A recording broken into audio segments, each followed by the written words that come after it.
Hello दोस्तों, दी professionals में एक बार फिर से आपका स्वागत है। आज हम जानेंगे एक कांस्टेबल के बेटे की कहानी जो बना देश का सबसे बड़ा डॉन। तो सबसे पहले आप लोग चैनल को सब्सक्राइब कर लीजिए। चलिए अब हम शुरू करते हैं। दाऊद इब्राहिम नाम तो आप सबने सुना ही होगा।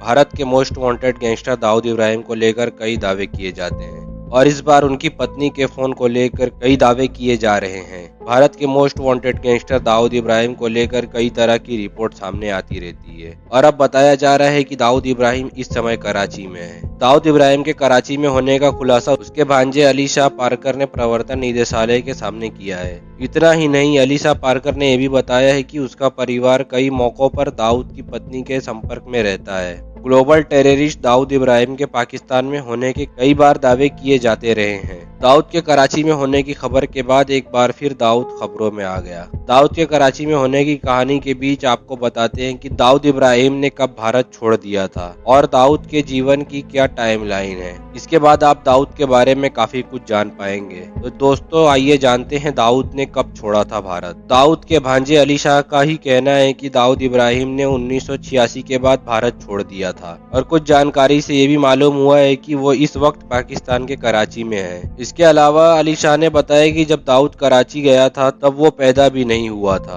अली शाह का कहना है कि अब ना तो मैं और ना ही मेरा परिवार उसके संपर्क में है, लेकिन कभी कभी ईद, दिवाली या किसी फेस्टिवल के मौके पर उनकी पत्नी माजबीन दाऊद इब्राहिम से संपर्क होता रहता है। आइए जानते हैं कैसे मुंबई स्लम से डी कंपनी का मुखिया बना दाऊद। 1995 CNBC की एक रिपोर्ट के अनुसार दाऊद इब्राहिम का मुंबई में जन्म हुआ और मुंबई के स्लम एरिया में वो बड़ा हुआ। आपको ये जानकर हैरानी होगी कि उसके पिता एक पुलिस कांस्टेबल थे और वो कम उम्र से ही चोरी, डकैती आदि में शामिल हो गया था। 1974 जब दाऊद 19 साल का था तब से ही उसने गैंगस्टर की दुनिया में कदम रख लिया था। 19 साल की उम्र में वो हाजी मस्तान, उस समय मुंबई का सबसे बड़ा डॉन, उसका करीबी सहयोग बन गया। लेकिन मुंबई पुलिस ने मस्तान का शासन खत्म करने के लिए दाऊद का सहारा लिया। दाऊद को मस्तान से लड़ने के लिए कहा, वही दाऊद ने भी मस्तान की जगह लेने के लिए उसका साथ दिया।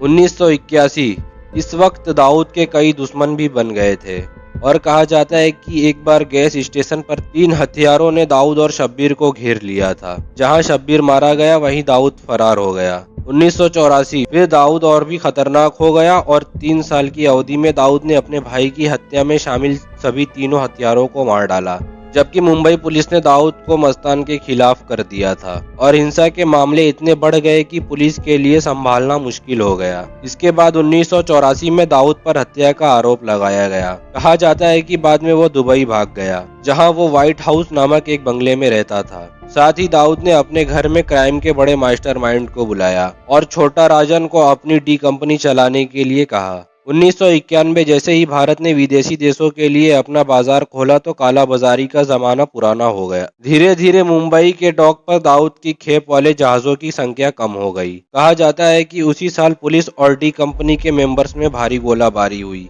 इसके बाद दाऊद कभी सामने नहीं आया। 2008 इस साल दाऊद इब्राहिम को भारत और संयुक्त राज्य अमेरिका द्वारा ग्लोबल टेररिस्ट घोषित कर दिया गया। तो दोस्तों ये थी अंडरवर्ल्ड डॉन दाऊद इब्राहिम की कहानी। आपको वीडियो कैसी लगी कमेंट करके जरूर बताएं। वीडियो अच्छी लगी हो तो लाइक करें और दोस्तों के साथ शेयर करें और हमारे चैनल को सब्सक्राइब करते जाएं। अब हम मिलेंगे अगली वीडियो में। धन्यवाद।